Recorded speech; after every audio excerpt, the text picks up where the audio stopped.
বয়স্ক, বিধবা ও প্রতিবন্ধী ভাতার আবেদন করবেন কিভাবে? আসসালামু আলাইকুম। Welcome to Abid computer academy. কেমন আছেন সবাই? আশা করি সবাই ভালো আছেন। অল্প পুঁজিতে কম্পিউটারের ব্যবসা শুরু করুন, অনলাইনের কাজ শিখুন। আজকের পর্বে আপনাদেরকে দেখাবো কিভাবে বয়স্ক, বিধবা ও প্রতিবন্ধী ভাতার আবেদন করবেন। তো ভিডিওটি কেউ স্কিপ না করে পুরো ভিডিওটি দেখার চেষ্টা করবেন। যারা এখন আমাদের চ্যানেলটি সাবস্ক্রাইব করেননি, প্লিজ চ্যানেলটি সাবস্ক্রাইব করে বেল বাটনটি বাজিয়ে দিবেন। তো কথা না বাড়িয়ে চলুন আজকে ভিডিওটি শুরু করি। শুরুতে প্রথমে আপনারা যেটা করবেন সেটা হচ্ছে আপনার ল্যাপটপ কিংবা কম্পিউটারে থাকা যে কোনো একটি ব্রাউজার ওপেন করতে। ব্রাউজারে আসার পরে সার্চ অপশনে লিখবেন DSS-BATA.gov.bd লিখার পরে এন্টারে ক্লিক করার পরে দেখেন আমাদের যে ওয়েবসাইটটা সেটা কিন্তু ওপেন হয়েছে। এখন যেহেতু আমরা অনলাইনে আবেদন করব, আবেদন করার জন্য আমাদের যেটা করতে হবে, এখানে দেখেন অনলাইনে আবেদন করুন, এখানে আমরা ক্লিক করবেন। এখান থেকে নতুন আবেদনকারীর তথ্য, ভাতার কার্যক্রম। এখন আপনি কি আবেদন করতে চান, আপনি এখানে ক্লিক করবেন, এই কালি জায়গায় ক্লিক করবেন। ক্লিক করার পরে এখানে দেখতে পারবেন বিধবা ও স্বামী নিগৃহীত ভাতা, প্রতিবন্ধী ভাতা, অনগ্রসর সম্বলিত টোটাল সব কিন্তু দেখতে পারবেন। তো আপনি যে ভাতার জন্য আবেদন করতে চান সেটাতে ক্লিক করবেন। আমি বিধবা ভাতায় আবেদন করব, তো এখানে ক্লিক করলাম। ক্লিক করার পরে আমরা নিচের দিকে আসবো। নিচের দিকে আসার পরে দেখেন আবেদনকারীর যাচাইকরণ। এই যাচাইকরণে আসার পরে এখানে আপনারা যেটা করবেন সেটা হচ্ছে বাংলায় নাম দিয়ে দিবেন, এখানে ইংরেজিতে নাম দিয়ে দিবেন, জাতীয় পরিচয়পত্র এনআইডি কার্ডের নাম্বারটা দিয়ে দিবেন, তারপরে জাতীয় পরিচয়পত্র, এরপর হচ্ছে লিঙ্গ। আমি প্রথম নাম দিয়ে দেব। নাম লেখার ক্ষেত্রে অবশ্যই আপনারা ইউনিকোড ব্যবহার করবেন, সেটা আপনার বিজয় কিংবা অভ্র যেটাই হয় এখানে লিখে দিবেন। তারপরে ইংরেজিতে লেখার পরে এখানে এনআইডি কার্ডের নাম্বারটা দিয়ে দিব। তো সবগুলো আপনার আইডি কার্ড, জন্ম তারিখ, লিঙ্গ, ক্যাপচা পূরণ হওয়ার পরে এখানে দেখেন জাতীয় পরিচয়পত্র যাচাই করুন, এখানে ক্লিক করবেন। ক্লিক করার পরে এখানে দেখেন এনআইডি তথ্য যাচাই সফলভাবে হয়েছে। এখানে আপনারা যেটা করবেন সেটা হচ্ছে নিচে দিয়ে আসেন, এখানে দেখেন এখানে সিগনেচার এবং ছবি এবং সিগনেচার সেটা 200 কেবির কম হতে হবে। তো 200 কেবির কিভাবে করবেন আপনারা ফটোশপের মাধ্যমে। তো আপনারা ছবি এবং সিগনেচার এখানে ওয়াইড 180 পিক্সেল, হাইট দিয়ে দিবেন 200 পিক্সেল, তারপরে রেজুলেশন 100 দিয়ে এভাবে ক্রপ করে নেবেন। ছবি এবং সিগনেচার করে নেবেন। তা হচ্ছে এখান থেকে ছবিটাকে আপলোড করে দিবেন, এখানে সিগনেচারটাকেও আপলোড করে দেবেন। পিতার নাম বাংলায়, পিতার নাম ইংরেজিতে, মাতার নাম বাংলায়, মাতার নাম ইংরেজিতে, আপনার মোবাইল নাম্বার এবং বিবাহিক অবস্থা, ধর্ম, জাতীয়তা, বয়স, শিক্ষাগত যোগ্যতা, পেশা। এরপর নিচের দিকে যদি আসেন, তারপরে এখানে পেশা, তারপরে যে যোগাযোগের তথ্য, এখানে দেখেন বিভাগটা দিয়ে দিবেন, জেলাটা সিলেক্ট করে দিবেন, এলাকার ধরনটা সিলেক্ট করে দিবেন, পোস্ট কোড সিলেক্ট করে দিবেন। তারপর হচ্ছে ধরুন আমি এখান থেকে সিলেক্ট করে দিলাম রাজশাহী বিভাগ, জেলা পাবনা, উপজেলাটা সিলেক্ট করে দিব।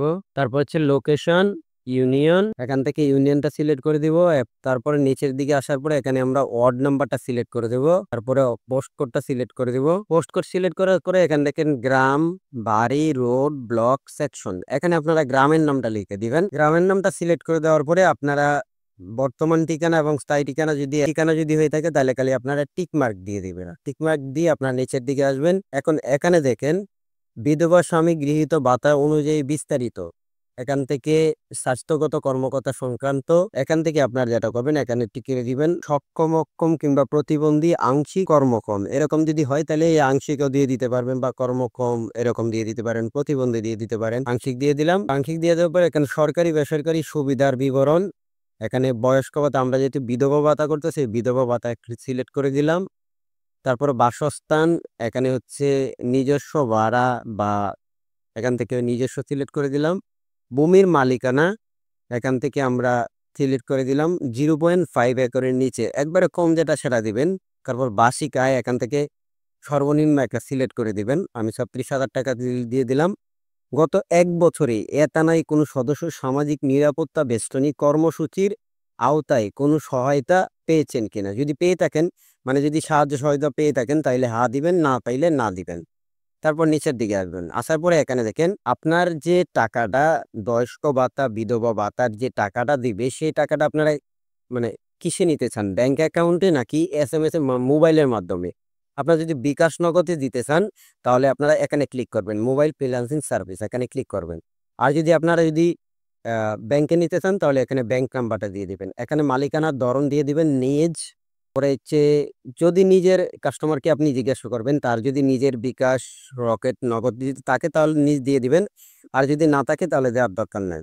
তারপরে এখান থেকে দেখেন বিকাশ, রকেট এবং উপায়, নগদ। তো আপনারা যেটা সিলেক্ট করতে পারেন, বিকাশ সিলেক্ট করলাম। তারপর এখানে মোবাইল নাম্বার, তারপর এখান থেকে আপনারা বিকাশ নাম্বারটা এখান থেকে দিয়ে দিবেন, ইমেল নাম্বার যদি তাকে দিয়ে দিবেন। তারপর নিচের দিকে আসার পরে দেখেন আপনি কি নমিনির তথ্য প্রদান করতে চান। এখানে যদি নমিনির তথ্য প্রদান করতে চান, হ্যাঁ না করলে না। আগে আপনাদেরকে একটা কথা বলে নেই, আপনারা যারা যে আইডি কার্ড দিয়ে আপনারা বয়স্ক বিধবা বা যাই করতেছেন কেন ওই আইডি কার্ড দিয়ে একটি বিকাশ, যদি আপনারা বিকাশ, রকেট, নগদ দিতেছেন তাহলে ওই আইডি কার্ড দিয়ে কিন্তু একটা সক্রিয় অ্যাকাউন্ট লাগবে। আর যদি আপনারা ব্যাংক অ্যাকাউন্ট দিতে চান সেটা একটি সক্রিয় ব্যাংক অ্যাকাউন্ট লাগবে। তো এই জিনিসটা মাথায় রাখবেন। কিছু দেওয়া কমপ্লিট হয়ে গেলে আপনারা যেটা করবেন সেটা হচ্ছে এখানে দেখেন বাতিল করুন এবং সাবমিট করুন, এই সাবমিট করুন অপশনে ক্লিক করবেন। এটা হচ্ছে আপনার আবেদন সফলভাবে জমা হয়েছে। আপনার অ্যাপ্লিকেশন ট্র্যাকিং আইডি এত নাম্বার, মানে ট্র্যাকিং আইডিটা আমাদেরকে দিয়ে দিছে। আপনার আবেদন স্মৃতি ট্যাগ করতে আপনার ট্র্যাকিং আইডি সংগ্রহ করে রাখুন, তারপরে আবেদন করুন, এখানে একটা ক্লিক করে তারপর আপনারা এরকম একটা পিডিএফ পেয়ে যাবেন। সেই পিডিএফটা আপনারা সরাসরি কিন্তু ডাউনলোড করে নিতে পারেন। ঠিক একইভাবে আপনারা বয়স্ক ভাতা, বিধবা ভাতা, টোটালি যতগুলো ভাতার আবেদন করতে পারেন ঠিক একই নিয়মে।